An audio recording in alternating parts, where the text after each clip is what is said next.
Hello dear doctors and parents, welcome back to AS NEET. तो इस video में हमारा टॉपिक होने वाला है नीट पीजी के लिए जो राउंड 3 के लिए वैकेंट सीट है स्टेट वाइज, उसको हम डिस्कस करेंगे कि कौन से स्टेट में कितनी सीटें बची हुई हैं और आपके लिए अब फाइनल ऑप्शन क्या बचा हुआ है, कितनी सीटें आपको मिल पाएंगी। उसके लिए इस वीडियो में हम लोग डिस्कस कर रहे होंगे, तो बड़े ध्यान से और आराम से इस वीडियो को देखना। इसके अलावा कर्नाटका स्टेट का रिजल्ट पब्लिश हो चुका है, तो उसके लिए भी आपको मैं शेड्यूल दिखाऊंगा कि किस स्टेट को आपको कौन सी एक्टिविटी करनी है। और यहाँ पर कर्नाटका स्टेट में प्रॉब्लम आती है स्टूडेंट को फीस के रिगार्डिंग। जो सीट आपको मिल गई है बहुत लो कट ऑफ के ऊपर भी सीट यहाँ पर मिली है, लेकिन अब प्रॉब्लम आती है कि यहाँ पर बहुत महंगी फीस होती है, जैसे कि 1 करोड़ 90 लाख से लेकर 1 करोड़ 20 लाख इस तरीके की फीस होती है। लेकिन अगर आप किसी अच्छे काउंसलर के थ्रू आप जाते हो तो आपकी फीस वहां पर निगोशिएट हो सकती है। 10 to 15 लाख रुपीज आपका कम करवाया जा सकता है अगर आप किसी की हेल्प लेते हो। तो अगर आपको सीट मिल गई है तो आप जरूर कॉन्टेक्ट करिए, नंबर स्क्रीन के ऊपर डिस्क्रिप्शन बॉक्स में अवेलेबल है। हम आपको इजीली आपकी जो फीस है वो निगोशिएट करवा पाएंगे। बाकी कॉन्टेक्ट करोगे हम आपको बता देंगे, लेकिन इस वीडियो में हम लोग डिस्कस करते हैं सीट मैट्रिक्स के बारे में, जो कि आपको काफी हेल्प करने वाला है। तो राउंड 4 में क्या पॉसिबिलिटी होगी उसके बारे में भी आपको अपडेट किया जाएगा। तो काफी ज्यादा सीटें वैकेंट है, कहाँ पे है उसके बारे में बात करेंगे। सब्सक्राइब कर देना चैनल पे नए हो तो, उससे पहले कि हम आपको हर एक इन्फॉर्मेशन दे पाते हैं इस चैनल के थ्रू। अगर आप इसको सब्सक्राइब करके रखते हो तो आपको नीट 2025 के रिगार्डिंग आपको सारी अपडेट प्रोवाइड हुई है, तो ऑब्वियसली आगे भी आपको इस तरीके से होती रहेगी। चलो स्टार्ट करते हैं बिना किसी देरी। जैसे कि कर्नाटका स्टेट का ये रिजल्ट आपको दिख रहा है, उससे पहले मैं आपको नोटिफिकेशन दिखा देता हूँ कि कौन सी डेट को क्या एक्टिविटी होने वाली है। तो स्क्रीन के ऊपर आप देख पा रहे होंगे 30 जन 2025 को आपका ये नोटिफिकेशन है, और इस नोटिफिकेशन में क्या बताया गया है, वो बताया ये गया है कि शेड्यूल है। ये शेड्यूल किसका है कि आपका जो है राउंड 3 का रिजल्ट आ गया है, final seat allotment result as published in the KEA website on 30 Jan 2025 और schedule for the post seat allotted in given below. तो यहाँ पर आप चेक करोगे कि तो payment of fees and download the admission letter. तो ध्यान रखना, आप अपना एडमिशन लेटर डाउनलोड कर सकते हो 31 जन 2025 से लेकर 4 जन 2025 तक आप अपना एडमिशन लेटर डाउनलोड कर सकते हो। और डाउनलोड करने के साथ में जो कॉलेज आपको अलॉट हुआ है वहां पर जाकर आपकी फीस जो पेमेंट करनी है, जो भी जैसे कि मैंने बताया कि काफी ज्यादा 90 लाख से लेकर पर एनएम से लेकर 1 lakh 25 lakh rupees per annum के तक आपकी फीस यहाँ पर होती है। तो यहाँ पर आपको फीस निगोशिएशन में बहुत ज्यादा हेल्प कर सकते हैं अगर आप कॉन्टेक्ट करोगे।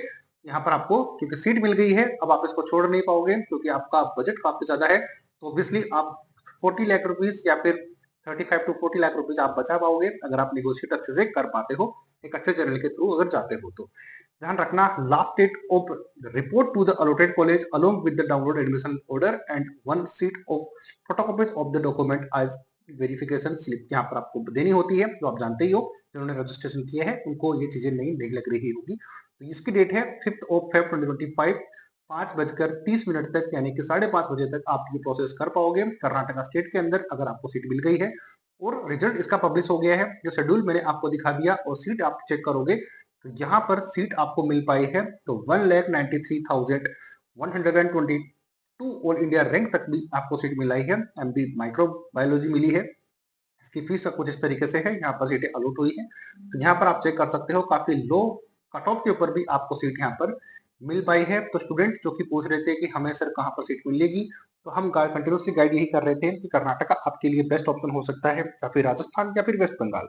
ये 3 स्टेट हैं जहां पर आपको सीट इजीली अवेलेबल हो जाएंगी अगर आप किसी भी ब्रांच में देख रहे हो, चाहे तो वो क्लिनिकल हो या तो वो नॉन क्लिनिकल हो। तो यहाँ पर आप चेक कर सकते हो कि कितने रैंक तक स्टूडेंट को एडमिशन यहाँ पर मिल पाए हैं। ऑब्वियसली फीस थोड़ा सा हायर साइड में रहती है, लेकिन फिर भी आपको एक अच्छी ब्रांचेस मिल सकती हैं क्लिनिकल की। तो अगर जिसमें से आप में से किसी को अलॉट हो गई है तो बहुत ज्यादा कॉन्ग्रेचुलेशन। प्लस आप अगर चाहते हो कि आपकी फीस थोड़ी निगोशिएट हो पाए जो हायर फीस की कॉलेजेस हैं उसमें, तो आप जरूर कॉन्टेक्ट करिएगा, हम आपकी जरूर यहाँ पर हेल्प कर पाएंगे। वो आपको हम अच्छे तरीके से गाइड ही कर देंगे। तो जैसे कि मैनेजमेंट कोटे की फीस है, यहाँ पर आप चेक करो कितनी ज्यादा हाई फीस है यहाँ पर जनरल मेडिसिन की। तो ये इनमें आप निगोशिएट कर पाओगे, क्योंकि अगर किसी अच्छे चैनल के थ्रू आप जाते हो तो ऑब्वियसली वहां पर निगोशिएट करने का ऑप्शन अवेलेबल होता है। कि कंप्लीट रिजल्ट तो मैं आपको नहीं दिखा पाऊंगा, बट इससे एक बात मैं क्लियर कर पाता हूँ कि आपकी फीस यहाँ पर कम हो जाएगी, और कम होने के साथ साथ आपको यहाँ पर काफी ज्यादा फीस नेगोशिएशन देखने को मिल सकती है। तो ये बात हुई कर्नाटका के शेड्यूल में आपको दिखा चुका हूँ। तो शेड्यूल कुछ इस तरीके से था, जिसको आप चेक कर सकते हो, ये आपका मैंने दिखा दिया है। अब चलते हैं सीट मैट्रिक्स के ऊपर, बाकी जो कि मैंने बताया कि कितनी ज्यादा सीटें वैकेंट है उसके ऊपर चलते हैं सबसे पहले। तो ये मैं आपको दिखाता रहता हूँ वेस्ट बंगाल राउंड 3 की सीट मैट्रिक्स। तो वेस्ट बंगाल के अंदर क्या टोटल सीटें तो यहाँ पर काफी ज्यादा है, सीटों का पीडीएफ है 106 टोटल पीडीएफ है अवेलेबल है। तो 106 टोटल पीडीएफ अवेलेबल है, तो इन सभी को तो मैं आपको साथ में शेयर नहीं कर सकता, लेकिन अभी मैं एक डाटा आपको बता देता हूँ कि 700 प्लस, या फिर ये कह लो कि 750। अब मैंने इसको काउंट किया था बट मैं बीच में ये ठीक से कैलकुलेट नहीं कर पाया कि कितनी सीटें अवेलेबल थी, क्योंकि जैसे ही मैं लास्ट पेज पे पहुंचा, यानी कि 100 पेज तक तो मैंने सही काउंट कर लिया था, लेकिन उसके बाद में थोड़ा सा फंबल हो गया। तो ये 700 और 750 के बीच में आपकी सीटें यहाँ पर अवेलेबल है। कौन सी ब्रांच की अवेलेबल है, कौन सी कैटेगरी की अवेलेबल है, वो आप चेक कर सकते हो। यहाँ पर all India institute of medical science hygiene and public health की जो मेडिकल कॉलेज है, इसके अंदर आप चेक करोगे पीजी मेडिसिन एमडी जो है, कम्युनिटी मेडिसिन की जनरल की एक सीट अवेलेबल है, ओबीसी की एक सीट है, टोटल 2 सीटें अवेलेबल है, लेकिन ये है इन सर्विस कोटा की। लेकिन ओपन स्टेट कोटा की चेक करोगे तो ओबीसी की एक सीट अवेलेबल है, ऐसी पीडब्ल्यूडी की एक सीट अवेलेबल है, टोटल 2 सीटें इस तरीके से अवेलेबल है इस कॉलेज में। तो यहाँ पर आप इस तरीके से चीजों को चेक कर सकते हो, कौन से कॉलेज में कितनी सीटें अवेलेबल है और कौन सी कैटेगरी की अवेलेबल है। और कंप्लीट नंबर मैं आपको बता ही चुका हूँ कि यहाँ पर 750 प्लस जो सीटें हैं, यानी कि 700 से लेकर 750 सीट्स आपकी यहाँ पर अवेलेबल है वेस्ट बंगाल स्टेट में। और जो याद करो वो वाले वीडियो जब हमने आपको ये बताया था कि सबसे ज्यादा पॉसिबिलिटीज आपकी क्लिनिकल ब्रांचेस हो चाहे तो नॉन क्लिनिकल ब्रांच हो, अच्छे कॉलेज में एडमिशन मिल सकता है, तो वो 3 स्टेट है, जैसे कि कर्नाटका, जैसे कि मैंने आपको थोड़ी देर पहले बताया, तो वो वहां पर कितनी लो कट ऑफ के ऊपर एडमिशन मिला है वो आप जानते हो, प्लस वेस्ट बंगाल यहाँ पर कितनी सीटें वैकेंट है ये आप जानते हो। और थर्ड है आपका राजस्थान स्टेट। तो राजस्थान स्टेट के अंदर भी अब जैसे रिजल्ट पब्लिश हो जाएगा हम आपको अपडेट कर देंगे। तो ये 3 स्टेट है, अगर इन तीनों में से कहीं पर आपने रजिस्ट्रेशन नहीं किया तो अभी घबराने की जरूरत नहीं है। लास्ट राउंड जब होगा फोर्थ, तो उसमें आपकी फैसिलिटी एक बार फिर अवेलेबल होगी रजिस्ट्रेशन की, तो वहां पर आपके पास ऑप्शन अवेलेबल रहेगा कि यहाँ पर आप रजिस्ट्रेशन कर पाओ। बात करेंगे और मेडिकल कॉलेजेस आपको स्क्रीन के ऊपर में दिखते रहेंगे। तो मैं जैसे कि मैं स्टार्टिंग में बताया कि मैं कंप्लीट तो आपको दिखा नहीं पाऊंगा, लेकिन अच्छी खासी सीटें यहाँ पर आपको स्क्रीन के ऊपर देखने को मिलेंगी। कॉलेजेस के अंदर सीट अवेलेबल है। ओपन स्टेट कोटा के अंदर देखो जनरल मेडिसिन की सीट आप चेक करोगे यहाँ पर मेडिकल कॉलेज में, बोर्डवान मेडिकल कॉलेज के अंदर यहाँ पर चेक करोगे जनरल मेडिसिन के अंदर 3 सीटें टोटल अवेलेबल हैं। तो इस तरीके से आपको काफी ज्यादा सीटें यहाँ पर देखने को मिल जाएगी। ओबीएस एंड गायनी की देखने को मिलेगी ओपन के अंदर 3 सीटें। इस तरीके से काफी ज्यादा आपके पास अपॉर्चुनिटी है, लेकिन ये अपॉर्चुनिटी तभी है जब आपने यहाँ पर रजिस्ट्रेशन किया था। जिन्होंने कर्नाटका में रजिस्ट्रेशन किया वो वेस्ट बंगाल में नहीं कर सकते, और जिन्होंने वेस्ट बंगाल में किया वो कर्नाटका में नहीं कर सकते। क्यों नहीं कर सकते? क्योंकि कर्नाटका स्टेट और वेस्ट बंगाल स्टेट दोनों में आप एक बात जानते हो कि आपको डॉक्यूमेंट वेरिफिकेशन के लिए जाना होता है, फिजिकल डॉक्यूमेंट्स आपके वहीं पर सबमिट हो जाते हैं अगर आप यहाँ की काउंसलिंग में पार्टिसिपेट करना चाहते हो। दोनों का साथ साथ ही था। तो अगर आपने कर्नाटका में रजिस्ट्रेशन कर दिया है तो आपके डॉक्यूमेंट वहां पे सबमिट हो गए हैं, तो फिर आप अब वेस्ट बंगाल के लिए सबमिट नहीं कर सकते। और सेम सिनेरियो इसके साथ भी है कि अगर आपने वेस्ट बंगाल में सबमिट कर दिए तो यहाँ पर कर्नाटका में नहीं कर पाओगे, और अगर कर्नाटका में नहीं किए हैं तो वेस्ट बंगाल में आप कर सकते हो। ये बात आपको समझ में आती है? तो दोनों में से एक ही जगह पे कर पाएंगे। तो अब आप में से किसने कहाँ पे किया है वो आप देख लेना। आती है बात समझ में? लेकिन राजस्थान स्टेट में कोई भी स्टूडेंट पार्टिसिपेट कर सकता है, डॉक्यूमेंट्स की प्रॉब्लम आपको है नहीं, क्योंकि ऐसा उन्होंने बोला नहीं है कि आपके डॉक्यूमेंट यहाँ पर सबमिट करवाने हैं।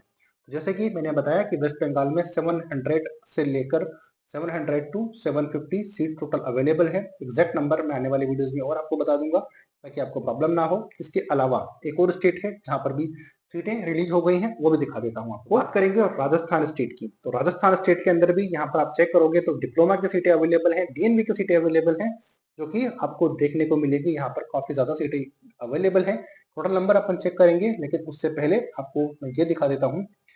सबसे पहले डिस्ट्रिक्ट हॉस्पिटल है आपका प्रतापगढ़ के अंदर, तो इसके अंदर टोटल सीटें हैं डिप्लोमा की। चेक करेंगे तो फैमिली मेडिसिन की एक सीट अवेलेबल है, ऑप्थेल्मो की एक सीट अवेलेबल है, इसके साथ साथ टोटल 2 सीटें यहाँ पर अवेलेबल है। तो ये आप चेक करो। नेक्स्ट चलते हैं डिस्ट्रिक्ट हॉस्पिटल धौलपुर के अंदर। तो यहाँ पर एनेस्थीसिया की 2 सीट अवेलेबल है, फैमिली मेडिसिन की 4, ऑप्थेल्मोलॉजी की 1 सीट अवेलेबल है। तो इस तरीके से टोटल 7 सीटें यहाँ पर अवेलेबल है। इस तरीके से चेक करोगे, कॉलेज का नाम आप चेक कर लेना 6, 4, 5। तो इस तरीके से टोटल सीटें काफी ज्यादा यहाँ पर भी अवेलेबल है। अगर कंपेयर किया जाए अदर स्टेट के साथ में तो सीटें यहाँ पर वैकेंट है। और रीजन इसका ये है कि यहाँ पर भी बहुत ज्यादा हाई बजट होता है, तो स्टूडेंट नहीं चाहते कि उनको इतना बजट में वो कॉलेज मिले, इससे सस्ते बजट में वो देख रहे होते हैं, लेकिन लास्ट में पता चलता है कि उनको कोई सा भी कॉलेज नहीं मिल पाया। ये प्रॉब्लम है। अब जैसे कि स्टार्टिंग में हमने बात करी थी कि कितना बजट आपका, सॉरी कितनी सीटें यहाँ पर अवेलेबल है, तो मैं दिखाता हूँ आपको स्क्रीन के ऊपर। सबसे पहले बात करते हैं एनेस्थीसिया की। एनेस्थीसिया और ईएनटी टोटल कितनी सीटें इनमें अवेलेबल हैं। थोड़ा सा ऊपर हम स्क्रॉल करेंगे तो हम देख पाएंगे कि एनेस्थीसिया के अंदर 26 अवेलेबल है और ईएनटी के अंदर 16 टोटल सीटें अवेलेबल है राजस्थान स्टेट के अंदर। तो आपके पास काफी अच्छा ऑप्शन अवेलेबल था कि यहाँ पर अगर आप सीट अगर रजिस्ट्रेशन कर पाते तो 5 लाख रुपए सिक्योरिटी अमाउंट है तो आपको मिल पाता। फैमिली मेडिसिन की बात करेंगे तो फैमिली मेडिसिन के लिए भी सीटें यहाँ पर काफी ज्यादा अवेलेबल है। टोटल देखोगे यहाँ पर तो 25 सीटें यहाँ पर अवेलेबल है फैमिली मेडिसिन के लिए। बाकी बात करेंगे दोनों के लिए कुछ सीट अवेलेबल नहीं है, तो जैसे जनरल सर्जरी और मेडिसिन कोई सीट अवेलेबल नहीं है। ऑब्स्ट्रिक एंड गायनी तो बात करेंगे इसकी, तो यहाँ पर टोटल 3 सीटें अवेलेबल हैं। नेक्स्ट पे चलते हैं कि ऑप्थेल्मोलॉजी, तो ऑप्थेल्मोलॉजी में भी टोटल 14 सीटें अवेलेबल है। नेक्स्ट कोई सीट अवेलेबल नहीं है तो इसको हम स्किप कर देते हैं। बाकी चलते हैं पीडियाट्रिक्स के ऊपर। पीडियाट्रिक्स क्योंकि क्योंकि ऑर्थोपेडिक्स के अंदर कोई सीट अवेलेबल नहीं है, पीडियाट्रिक्स में चेक करेंगे तो यहाँ पर टोटल 5 सीटें अवेलेबल है। तो इस तरीके से टोटल चेक करेंगे तो 90 सीट्स यहाँ पर अवेलेबल है राजस्थान स्टेट के राउंड 3 के अंदर। तो राउंड 3 में राजस्थान स्टेट के अंदर 90 सीटें अवेलेबल है, अलग अलग चीज आपको मैंने दिखा दी है। बाकी जैसे ही कोई और सीट मैट्रिक्स पब्लिश होगी मैं आपको तुरंत अपडेट कर दूंगा। उसके लिए चैनल को सब्सक्राइब उसके लिए करके रख सकते हो। और यहाँ पर आपको सीट मिल पाएगी या नहीं मिल पाएगी उसके लिए कॉन्टेक्ट नंबर स्क्रीन के ऊपर आपको कॉन्टेक्ट दिख रहे होंगे, वहां पे आप कॉन्टेक्ट कर सकते हो। तो इस तरीके से 90 सीटें यहाँ पर अवेलेबल थी। 750 सीटें मैंने आपको वेस्ट बंगाल में बताई कि 700 ही मैं मान लेता हूँ, 750 तो बाद में देख लेंगे अपन। 90 सीटें यहाँ पर देख लेते हैं, तो यहाँ पर भी लगभग दोनों स्टेट में 800 प्लस सीटें अवेलेबल हैं, जो कि अभी मैंने आपको दिखाया। तो काफी ज्यादा सीटें अवेलेबल हैं। अगर आपने रजिस्ट्रेशन यहाँ पे किया हुआ है तो आपको काउंसलिंग के थ्रू आपको सीट मिल सकती है। तो यहाँ तक आपको समझ में आया होगा कितने सीटें अवेलेबल हैं। बाकी कर्नाटका का मैंने बता दिया, कॉन्टेक्ट करके रखोगे आपको गाइड हम कर देंगे। यहाँ तक वीडियो देखा है, पसंद आया है तो लाइक कर देना, सब्सक्राइब कर देना। तो मैं अजय शर्मा एसनेट के थ्रू आपको सारी गाइड प्रोवाइड करवा रहा था। उम्मीद करता हूँ वीडियो ने आपको वैल्यू ऐड करी होगी। अगर कोई डाउट है कमेंट से आप कमेंट सेक्शन में बता सकते हो। मिलेंगे नए अपडेट नई वीडियो के साथ, तब तक जय हिंद जय भारत।